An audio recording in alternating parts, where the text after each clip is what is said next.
नहीं पढ़ी जाएगी और ईदगाह में पढ़िए या फिर मस्जिद में पढ़िए, ये साफ कर दिया गया है। हमारे साथ दो खास मेहमान जुड़ रहे हैं।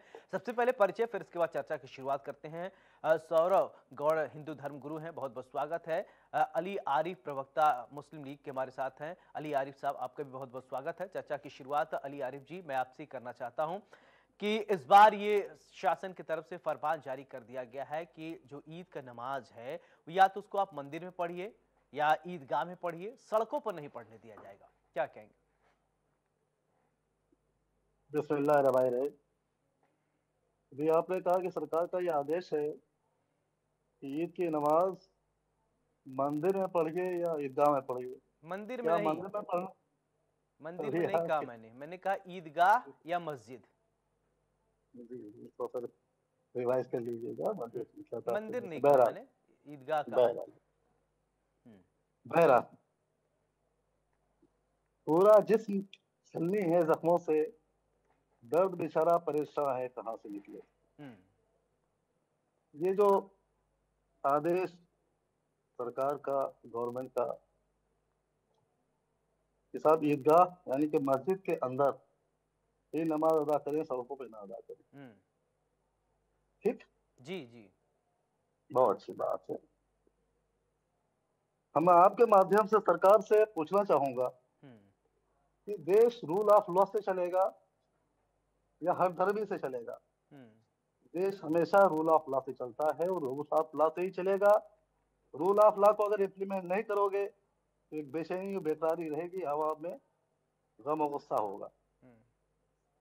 अगर मस्जिदों में ही साली नमाज, जो कि मुश्किल से अगर ईद और बकरीद की नमाज का टाइम आप ले तो बामुश्किल तमाम 1 घंटा, और अगर जुमे की नमाज ले ले तो आधा घंटा, और आम दौर की नमाज ले ले, 5 वक्त की नमाज ले ले तो बामुश्किल तमाम 10 मिनट। इतने पीरियड में पूरा देश और खास तौर से योगी जी का प्रदेश पूरा हिलडुल जाता है, उथल पुथल होने लगती है। दूसरा साइड मैं उनकी मजम्मत नहीं कर रहा हूं, लेकिन मिसाल पेश कर रहा हूं आपके सामने। दूसरा साइड छोटा मंगल बड़ा मंगल क्या होता है? पूरा दिन भर सड़कें जाम रहती हैं, न्यूसेंस क्रिएट रहता है, ट्रैफिक का चलना मुश्किल हो जाता है। ये क्या है? ये कौन सा कार्य खैर है? कौन सा रूल ऑफ लॉ है? ये कौन सा धर्म है? भाई सबके लिए एक सा रूल हो कराओ ना। अगर नमाजें सड़क पे नहीं तो फिर बड़ा मंगल और छोटा मंगल सड़कों पे क्यों?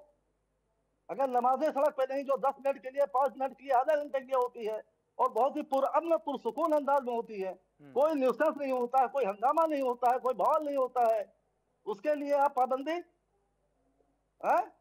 और कांवड़िया, जिनके लिए कांवड़िया ही बोलते हैं, शायद माफ करिएगा अगर अल्फाज गलत हो रहे हो तो, कांवड़िए बोलते हैं, ठीक है, कांवड़िया बोलते हैं। उनके लिए साहब हजारों मील का सफर, पूरा का पूरा सड़क पर, वो भी 4 लेन जैसी सड़क, 4 लेन जैसा रूट पूरा बंद कर दिया जाता है। What is this? तो ये जुल्म है, जाती है। और इस पर अभी जो हमारे मौलवी साहब ने बोला है, खालिद साहब ने, लखनऊ के वो इमाम है, लखनऊ ईदगाह के, उनके लिए तो अल्लामा इकबाल का एक शेर ही काफी है।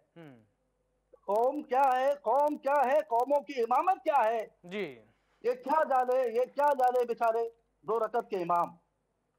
इन जैसे मौलवियों के लिए ये शेर अल्लामा इकबाल का काफी है। उन्होंने तो ये कहा कि जहाँ पढ़ना जगह बनाया उन्होंने जो गया वहाँ कहा, पढ़िए, जहाँ पढ़ने के लिए जगह बनाए। उनके स्पीकर आप ना बने प्लीज, मेहरबानी करके। उन्होंने जो कहा मैं सुन रहा हूँ, और जो वो कहते आ रहे मुझे हैं, किसी के स्पीकर बनना है या नहीं बनना है ये तो मुझे खुद तय करने दीजिए। आपको जो बोलना है आप बोलिए। I agree with you. ये जो कह रहे हैं, जो कहते आ रहे हैं, वो भी मैं सुन रहा हूँ, सुनता आ रहा हूँ। और इन्हीं की देन है, इन्हीं मौलवियों की देन है जो ये आज हालात पैदा हुए हैं। नमाज पढ़ने से रोका जा रहा है। नमाज पढ़ने से नहीं रोका गया, जगह निर्धारित की जा रही है। What you mean by मेरे अल्फाज को, अपने अल्फाज को मेरे मुंह में नहीं डाले। अली आरिफ साहब, मैं अभी तक बहुत खामोशी से आपको सुना था, आप जो बोल रहे थे वही सुन रहा। मैं आपके मुंह में अपना अल्फाज नहीं डाल रहा था। मैं ये पूछना चाह रहा था, जो फरमान जारी किया है आप उससे एग्री करते हैं या नहीं? बस आप ये बोलिए, फिर इसके बाद सौरभ जी के पास मैं जाऊंगा। आप सहमत है तो ठीक है, नहीं सहमत है तो कोई बात नहीं। अभी मैंने तफसील से एक्सप्लेन किया आपको, तफसील से एक्सप्लेन किया। मेरे ख्याल से मेरी पूरी बात आपने सुन ली होगी। चलिए उसी ठीक है। सीक्वेंस में मैं कह रहा हूँ। ठीक है सौरभ गौड़ जी, मेरा सवाल आपसे, अभी आप अली आरिफ जी को सुन रहे थे, उन्होंने कहा कि कांवड़ यात्रा होती है तो लोग कांवड़ लेके जाते हैं, फिर इसके बाद छोटा मंगल बड़ा मंगल का भी उन्होंने एग्जाम्पल दिया, तो ट्रैफिक व्यवस्था कह रहे हैं कि बाधित होती है, तो कुछ कोई नहीं बोलता, लेकिन जब नमाज अता की जाती है, नमाज पढ़ी जाती है एक ईद के दिन या फिर विशेष दिन, तो ट्रैफिक व्यवस्था क्या चरमरा जाती है, लॉ एंड ऑर्डर क्या चरमरा जाते हैं, इसका आप जवाब दीजिए। देखिए, ऐसा है कि कांवड़ यात्रा जो होती है उसमें ट्रैफिक व्यवस्था का पूरा ध्यान रखा जाता है। ऐसा नहीं कि ट्रैफिक व्यवस्था पूरी तरह चरमरा जाती है। और ईद की जो ये नमाज पढ़ते हैं, ये जानबूझकर सड़कों पे पढ़ने के लिए प्रयास करते हैं। ऐसा नहीं है कि ये नमाज को ये मस्जिद के अंदर पढ़ नहीं सकते, क्योंकि इस समाज के अंदर एक डिसिप्लिन में रहने की आदत नहीं रही। पिछले कई सालों से सरकारों ने इनको पूरी छूट दे रखी थी, इसलिए ये लोग जहाँ जैसे चाहते थे उस तरीके से सड़कों को घेर कर एक तरीके से अराजकता सी फैलती थी, समाज में दिखता था और कितनी तकलीफ लोगों को हुआ करती थी। अब थोड़ा सा अनुशासन में रखने का प्रयास किया जा रहा है, तो इनको ये सब बातें अखर रही हैं। मेरा पूरे मुस्लिम समाज से निवेदन है कि अगर सरकार ने कोई अच्छी योजना बनाई है आपके लिए और सभी के लिए, ऐसा नहीं है कि ये जो व्यवस्था बन रही है इसका आपको लाभ नहीं मिलेगा, इसका लाभ मुस्लिम समाज को भी है, हिंदू समाज को भी है। उस व्यवस्था में आप लोग सहयोग दें, इसमें कहीं कोई दुर्भावना नहीं है। हाँ, आपके मन में अगर ऐसा है कि आपको सड़क पे ही नमाज पढ़नी है तभी आपका अल्लाह नमाज को सुनेगा, आप मस्जिद में पढ़ेंगे तो अल्लाह नहीं सुनेगा, ये आपकी मर्जी है। बाकी आपको सड़क पे नमाज अगर सरकार नहीं चाहती है तो नहीं पढ़नी चाहिए। दूसरी बात, उससे भी ज्यादा महत्वपूर्ण कि जो गायों को काटा जाता था आज के दिन, उस पर पूरी तरीके से योगी जी ने प्रतिबंध लगा दिया है कि कोई भी मुस्लिम समाज का व्यक्ति एक तो जो भी कुर्बानी देगा वो निश्चित स्थान पर देगा, हर जगह मर्जी से आए वहां नहीं दे सकता है। और गाय जैसी चीज हमारे जो पूजनीय हमारी जानवर है, गाय हमारे लिए पूजनीय, उसको ये नहीं काट सकते, वो पूरी तरीके से प्रतिबंधित है। चलिए ठीक है। अली आरिफ जी, मेरा सवाल, अभी आप कह रहे थे कि कांवड़ यात्रा को लेकर कह रहे थे, कांवड़ यात्रा एक सर्टेन जगह पर चल के जाया जाता है, तो अगर वहां आप बंद करा देंगे तो लोग जाएंगे नहीं, लेकिन ये तो कहा नहीं जा रहा कि आप मस्जिद में नमाज मत पढ़िए या फिर कहीं एक सर्टेन प्रीमाइसेस पे आप नमाज मत पढ़िए, आप तो वहां सवाल उठा रहे कि चल के जाया जा रहा है, तो रोड तो आपके लिए भी तो नहीं बंद किया गया, आप भी तो चल के ही जाएंगे ना, ईदगाह पे जाएंगे या फिर मस्जिद में जाएंगे, चल के जाएंगे, वहां तो आपको जाने के लिए तो मनाही नहीं है, ट्रैफिक व्यवस्था वहां भी थोड़ी बहुत बाधित होंगी जब एक हुजूम एक साथ लोग निकलते हैं, तो इसके विषय में थोड़ा आप बताएं। भाई साहब,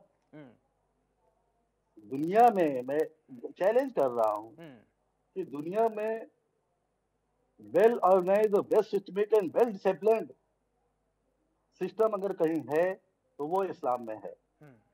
बहुत क्लियर कर बता रहा हूँ, बहुत ही शाइस्तगी से, बहुत ही शांति से, बहुत ही सुकून से, और बगैर कोशिश की जाती किसी को भी कोई तकलीफ ना पहुंचे इबादत करते वक्त या इन जनरल भी। उसी सीक्वेंस में मैंने आपसे कहा, मैंने अर्ज किया और आपके माध्यम से भी मैं अर्ज कर रहा हूँ, हुकूमत से, गवर्नमेंट से अर्ज कर रहा हूँ मैं। अभी महोदय फरमा रहे थे कि रूल जो भी हो वो सबके लिए एक सा होना चाहिए, और इससे आप कोई इनकार नहीं कर सकता है, कोई भी इनकार नहीं कर सकता है कि नमाज का वक्त कितनी देर तक का होता है। मस्जिदें ईद और बकरीद में काफी बड़ी तादाद आ जाती है, इसलिए मजबूरन सड़कों पे अदा करना पड़ता है, वरना किसी को शौक नहीं लगा है मेरे भाई।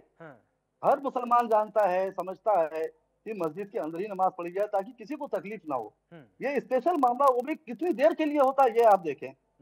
दूसरे साइड मैं ये नहीं कह रहा हूँ कि आप छोटा मंगल बड़ा मंगल ना मनाइए, कांवड़ यात्रा मत निकालिए, बिल्कुल निकालिए आप, ठीक, लेकिन सबके लिए एक सा रूल होना चाहिए। क्या आप भी फील्ड में निकलते हैं, आप तो मीडिया है, आपको हर चीज मालूम होती है, समाज का आईना आप हैं जी। कितना न्यूसेंस क्रिएट होता है मंगल के प्रोग्राम में, और कितनी गंदगी होती है सड़क पे, वो नहीं है, वो बुरी बात नहीं, वो न्यूसेंस नहीं है, उससे प्रॉब्लम नहीं हो रही है, ठीक है, क्योंकि आपका रूल आप रूल कर रहे हो, इसलिए सब ठीक, जो आप कहो वो सब सही। तो इससे नहीं, दोहरे मापदंड से देश नहीं चलता है मेरे भाई। दोहरे मापदंड तो आरिफ साहब आरिफ साहब देखिए सुनिए, प्लीज दोहरे प्लीज प्लीज, मापदंड तो पहले आपकी पहले तरफ पहले से चल रहे आप हैं। पहले देखिए, आप बोले, मैंने एकदम नहीं बोला। अच्छा आरिफ साहब, प्लीज होना इसको क्या चाहिए? ठीक है, मैं मान गया आपके इसको होश दर्द है, कष्ट है, होना क्या चाहिए? आप कह रहे हैं शासन, हम मैं आपको पूरी मौका दे रहा हूं बोलने, मैं बीच में कहीं इंटरफेयर कर ही नहीं रहा। होना क्या चाहिए? आप समाज के सभ्य लोग हैं, आप समाज को जागरूक करते हैं, वरिष्ठ लोग हैं, आप जानकार लोग हैं, अगर आप बताएंगे तो कैसे होना चाहिए? सामाजिक जो ताना बाना है ना, वो सही से बना रहे, बैलेंस रहे, किसी को कोई दिक्कत ना हो, सब कुछ स्मूथली चलता रहे। मेरे अजीज, किसी को कोई दिक्कत नहीं होगी अगर रूल ऑफ लॉ को फॉलो किया जाएगा, हम्म। कायदे कानून को फॉलो किया जाएगा। हम्म। कायदा कानून अगर सारे देशवासियों के लिए एक जैसा हो, क्योंकि यहाँ पर रहने वाला हर शख्स इस देश का नागरिक है। हम्म। भारत, भारतीय और भारतीय समाज, भारत, भारतीय और भारतीय संविधान, इस पर अगर हम अमल करेंगे तो कहीं से कोई न्यूसेंस नहीं क्रिएट होगा, कतई नहीं हो सकता है। ना ही दंगा होगा, ना ही फसाद होगा, ना ही किसी को एतराज होगा, ना ही कोई एहतजाज होगा।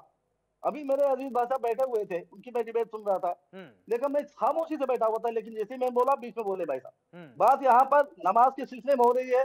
असल टॉपिक से हट के बातें करना, ये कहाँ का मुनासिब है? सौरभ जी, बात टॉपिक से नहीं, हट के बात नहीं कर रहे हैं। उनको सर, मैं जहां प्लीज आपकी आप बात से आपत्ति है वहां तो टोकेंगे ना सर, जहां आपकी बात नहीं, से आपत्ति और आपको जहां मैं आपत्ति हो आपको आप नहीं टोक कह रहा दीजिए, हूँ, किसी ने मना नहीं मैं किया है। आपको नहीं मैं आपको नहीं कह रहा हूँ, मैं हम्म। अगले तो कह रहा हूँ जो अभी डिबेट पे थे भाई साहब, और बुजुर्ग हैं, बड़े हैं, संजीदा जहन के मालिक हैं, सीनियर सिटीजन में मेरे ख्याल से वो आते होंगे। बात यहाँ पर नमाज के ताल्लुक से हो रही है, बात गाय के लिए आए आप। भाई कौन कौन मुसलमान कह रहा है कि गाय ज़िबा करो? जिस चीज से भी, जिस एक्ट से भी किसी को तकलीफ हो रही है, किसी के जज्बात को ठेस पहुंच रही है, वो बिल्कुल मना है हमारे वहाँ, कतई नहीं करना चाहिए, कोई नहीं करता है। कहाँ गाय ज़िबा हो रही बता दे भाई साहब, कहाँ गाय गाय कट रही है? सब इस तरह की बातें करने से पब्लिक में न्यूसेंस क्रिएट होता है, गुमराह होती है पब्लिक। इस तरह की बातें नहीं करनी चाहिए। मोहब्बत की बात होनी चाहिए, रूल ऑफ लॉ की बात होनी चाहिए। मैं यही अर्ज कर रहा हूँ वहाँ पे। या तो फिर दूसरा ऑप्शन ये है, चले ठीक है, सेकेंड, रूल ऑफ लॉ की बात होनी चाहिए। Saurabh ji, rule of law की बात कह रहे हैं कि आरिफ साहब की इस जो है ना बैलेंस होना चाहिए, किसी प्रकार का कोई भेदभाव नहीं होना चाहिए। भेदभाव कौन कर रहा है? देखिए, मैं इसी विषय में बोलना चाह रहा था। कम से कम इनमें एक बार नहीं, 8 या 10 बार सबके लिए रूल एक सा होना चाहिए, कानून संविधान सबके लिए एक सा होना चाहिए। और आज केवल एक नमाज की बात नहीं है, जब सीएए की बात आती है तब ये अपनी इस बात को भूल जाते हैं कि सबके लिए कानून एक सा होना चाहिए। अगर इनको एक सा ही कानून चाहिए, सब भारत, हाँ बताइए। ठीक है, जो ये बार बार कह रहे हैं कि सबके लिए कानून एक सा होना चाहिए, तो हम भी चाहते हैं सबके लिए कानून एक सा होना चाहिए। कानून में कोई फर्क होना ही नहीं चाहिए। जिस प्रकार हमारे सनातनी समाज को, हिंदू समाज को जो अधिकार प्राप्त है अपने पूजा करने के, धार्मिक आयोजन करने के, वैसे मुस्लिम समाज को भी होने चाहिए। मगर ये खाली नमाज के विषय में ऐसा क्यों कहना चाह रहे हैं? जब सीएए की बात आती है तो सबसे पहले इनका विरोध का झंडा आता है। हाँ। कि हम नहीं, सबके लिए कानून एक सा नहीं, हमारा तो इस्लामिक कानून अलग चलेगा। ये कोई तरीका थोड़ी है। अब यहाँ पर अगर हमारे योगी की सरकार आई है, उन्होंने लाउड स्पीकर उतरवाए तो वो कुछ सोचकर उतरवाए, उससे कितनी सुविधा लोगों को हुई। और आज अगर उन्हें नमाज की मना करी है सड़क पर तो कुछ सोचकर उन्होंने किया है, इससे व्यवस्था बन रही है। कानून एक सा हो ये हम भी चाहते हैं, मगर फिर सारा कानून ठीक है, ये आरिफ साहब से मैं जान लेता। आरिफ साहब देखिए, आप कह रहे हैं कि सबके लिए समान कानून होना चाहिए, लेकिन यही समान कानून की जब बात होती है सीए की, आप लोग विरोध कर देते। नहीं साहब, ये ऐसा नहीं चलेगा। अब वही आप कह रहे हैं कि कानून एक होना चाहिए सबके लिए। हैरत होती है, क्या जवाब दिया जाए? जवाब आप जान रहे हैं, सच्चाई भी आप जान रहे हो, भाई साहब भी जान रहे हैं। संविधान का स्टडी करना चाहेंगे? संविधान क्या कह रहा है, किसी चीज को इजाजत दे रहा है? एज पर संविधान बात करें आप ना। सीए आपने लागू किया आसाम में, क्या रिजल्ट निकला उसका? जिस मकसद के तहत, जिस जहनियत के तहत, जिस सोच के तहत आप ये काम अंजाम दे रहे हो, उसका रिजल्ट आसाम में देखा है आपने। सबसे ज्यादा उसमें, उसकी जद में, उस कानून के जद में, उस एक्शन के जद में हिंदू आए, फिर फौरन आपने रोका उसको। What is this? है फैक्ट है कि नहीं है, सच है कि नहीं है? लाइए ना सीए आप, यूसीसी भी ले आइए आप। ला पाए आप? ला पाएंगे? भाई भारत देश है हमारा, है, मुख्तलिफ फूलों का गुलदस्ता है, मुख्तलिफ मज़हब का एक हमारा देश है। How it is possible? क्यों नहीं ले आए आप? कहाँ रोक रहा है मुसलमान? भाई कोई फार्मूला पेश तो करें आप, या सिर्फ हवा में बात होती रहेगी, सिर्फ चलिए बहरहाल ठीक है आरिफ साहब, लेकिन हकीकत यही है कि सड़क पे नमाज नहीं पढ़ने दिया जाएगा। शासन प्रशासन इसको लेकर एकदम सख्त है, नहीं पढ़ने दिया जाएगा, मतलब नहीं पढ़ने दिया जाएगा। Final comment Saurabh ji. ठीक है, डिबेट हमारे पास बहुत ज्यादा वक्त नहीं है, लेकिन हकीकत आज की खबर यही है, मैं आपको बता देता हूँ। और मौलाना साहब इसके आगे तो कुछ क्या है, वो तो शासन प्रशासन को लागू कराना, लेकिन हकीकत से हम भाग नहीं सकते। Saurabh ji final comment. जिसकी लाठी उसके भैंस तो चली रहा है। नहीं, ऐसा है आरिफ साहब कि जो भी है इस समय वर्तमान